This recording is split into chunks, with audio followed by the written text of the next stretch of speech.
Aujourd'hui en Côte d'Ivoire, on a un problème. Il y a beaucoup de pertes agricoles justement qui sont liées à des mauvaises pratiques de gestion agricole. Donc c'est ça que nous on essaie de venir régler. On fait de l'agriculture de précision. On utilise des drones pour aller sur des plantations et puis diagnostiquer les zones de maladie, les zones les moins fertiles, les zones les moins hydratées. On fait aussi de la cartographie aérienne par drone. Et à cela, on a ajouté un système de gestion d'exploitation agricole destiné à nos clients qui, via notre plateforme web, sont capables de gérer leurs plantations à distance et d'avoir en temps réel des informations sur leurs parcelles.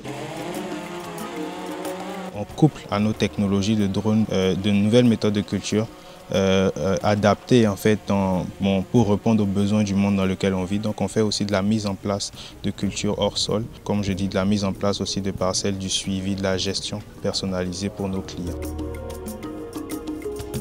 Ma passion pour l'agriculture a commencé quand j'étais en classe de 6e.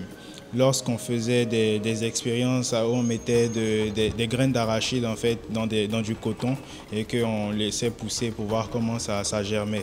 Donc c'est là que ma passion pour l'agriculture a commencé. Et depuis ce temps-là, je faisais des petits potagers à la maison pour voir un peu comment ça évoluait.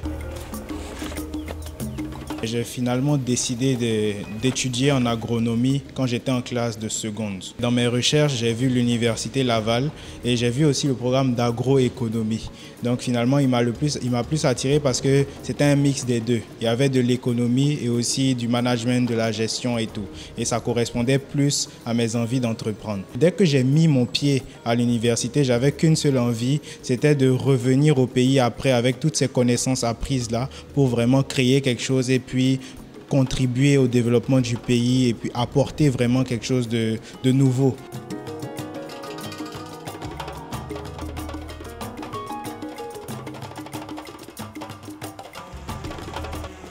Aujourd'hui, on a déjà cartographié et diagnostiqué plus de 1000 hectares de parcelles un peu partout en Côte d'Ivoire.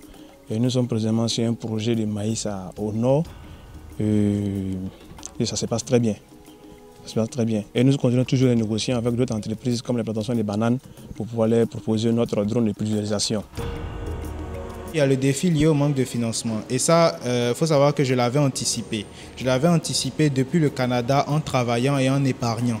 Et ça m'a permis d'avoir un petit capital pour commencer mes activités, donc acheter le premier drone, avoir un peu de matériel pour débuter le travail. Mais je me suis vite rendu compte que c'était insuffisant. Mais il faut savoir que aussi, les choses se font par étapes.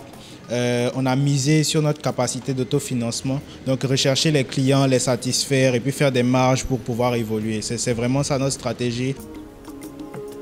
Depuis que je suis ici, je suis persuadé que j'ai fait le bon choix de rentrer. Je suis motivé de jour en jour et ça je le dis, je suis vraiment motivé de jour en jour pour aller encore plus loin et pour en fait finalement prouver à tous que c'est possible. C'est possible de revenir au pays et puis de lancer quelque chose qui marche, qui dépasse même les frontières de la Côte d'Ivoire. Honnêtement, c'est la plus belle expérience que j'ai eue dans ma petite vie jusqu'à présent.